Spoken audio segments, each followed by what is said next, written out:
කියන පොත බොහොම පොඩි පොතක්. අපි දන්නවා ක්‍රිස්තියානි ආගම තුල අන්‍ය ආගමිකයන් තුල තමන්ගේ අත්පොත ක්‍රිස්තියානි ආගමේ අත්පොත තමයි බයිබලය. මේ බයිබලයේ කුඩා පොත තමන් ගාව තියෙනවා. තමන් ගාව නිතර මේ අය ගාව බහුතරයක් ගාව ඒ පොත තියෙනවා.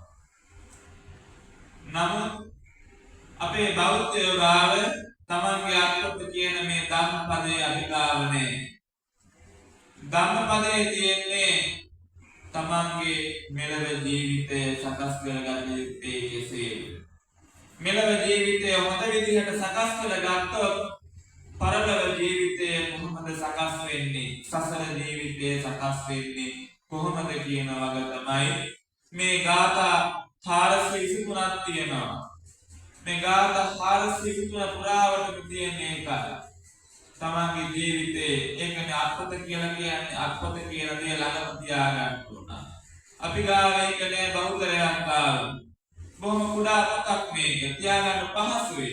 නමුත් අපි ගාව තියෙන වෙන දේවල් අපි මේ දවසකට එක ගාථාවක් කියවලා තේරුම කියව ගන්න පුළුවන් නම් අපිට අපේ ජීවිතය අපිට හැදෙන්න පුළුවන් පින්නතුනි. අපිට අපේ ජීවිතය අඩපාඩු සකස් කරගෙන අපිට අපේ ජීවිතේ ලස්සන කරගන්න අලංකාර කරගන්න පුළුවන්. මේ ධම්මපදයේ තියෙනවා ජරා වර්ගය කියලා වර්ගයක්. මේ ජරා වර්ගයේ පුරාවටම තියෙන්නේ කරන්න ඕන කාලේ කළ යුතු දේවල් ඒ කාලෙම කරන්න ඕන. එහෙම නැතුව ගියොත් අන්තිමට පසුතැවිලි වෙන්නයි වෙන්නේ.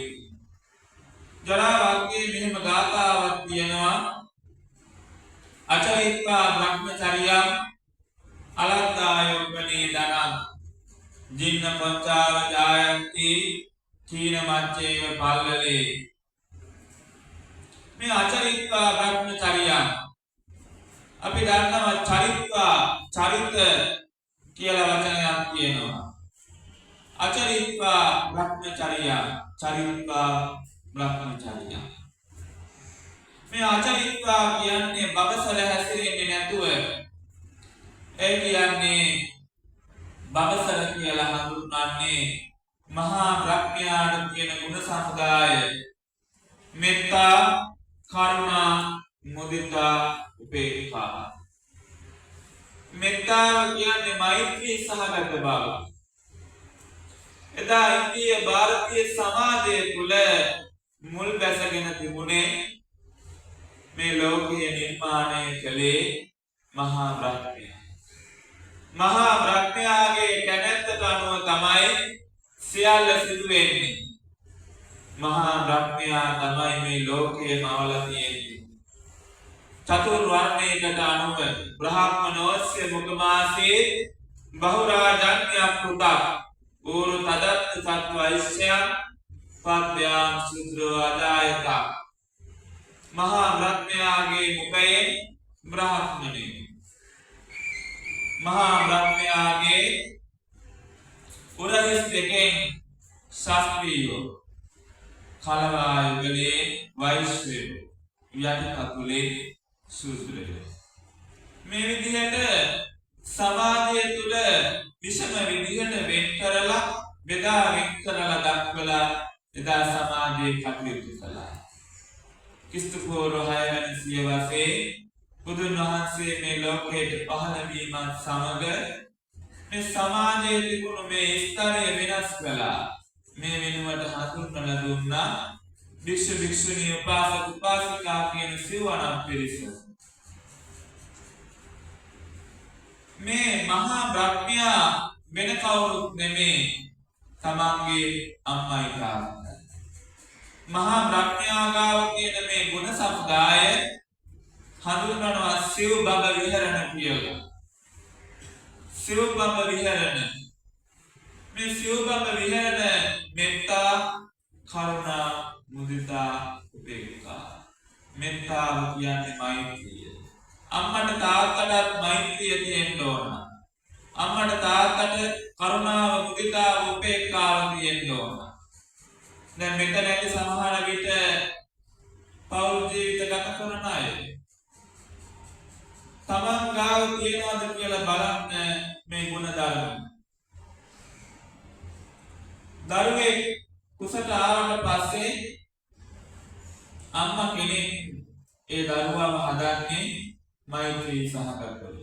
සමහර දෙමාපියෝ ඉන්නවා තමන්ගේ කුසට දරුවා ආවම බොහොම මෛත්‍රී සහගතව ඊටාම ඉවසීමෙන් කේන්ති ගන්නේ නැතුව ඒ දරුවාව කුසේ තියාගෙන කුසමාසයකට ආසන්න කාලයක් බලා ගන්නවා. ඊළඟට මෙලව බිහි කරනවා.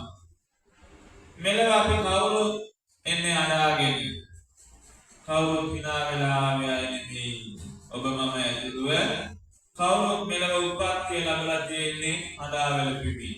අම්මාගේ කුසෙන් එළියට ඇවිල්ලා තියෙන්නේ එහෙමයි. එහෙම ඇවිල්ලා අපි කොහෙන්දෝ ආවා වගේ අතරමං වෙලා අපි දන්නේ නැහැ කොහේ ඉඳලා ගාවේ කියලා. අපි කුඩා දරුවව මේ කුඩා බිරිඳව තාත්තා යම්මා එක වෙලා තමයි ලක බලා ගන්න. අම්මා අපිව අතපත ගාලා අපිට පෝෂණය ලබා දෙනවා. අපේ නාහය හදනවා, කට හදනවා, අතපය හදනවා. අපේ අතපසට විකෘති වෙන්නේ නැතුව අපි දන්නවා පින්නතුනේ අපේ සමාජයේ ඉන්නවා මේ අඟපසක එක එක විදිහට විකෘති වෙච්ච අය. ඒවා උප්පත්ති දෝෂ සමහර අයට තියෙනවා. මම හිතනවා මෙතන එහෙමයි නෑ එහෙමයි ගන්න බෑනේ නේද විගදාලින් කියනවා. නේද මහත්මයෝ විකෘතිය ගන්න බෑනේ. එතකොට අපි ඔක්කොම හේතුක ප්‍රතිසන්දියෙන් ඉපදිච්ච අය. අපේ උප්පත්ති දෝෂ නෑ සමහර අයගේ ඇඟිලි එකට මෙහෙට වෙලා සමහර අයට එක එක විපර්යාස අපිට එහෙම නෑ. අපි යාගේ වාසනාවක් පෙර සසරේ අනුපාඩුවක් නැතිව අපිට හොඳ කායික අර්ථ සම්පූර්ණ මානසික ජීවිතයක් ලැබිලා තියෙනවා.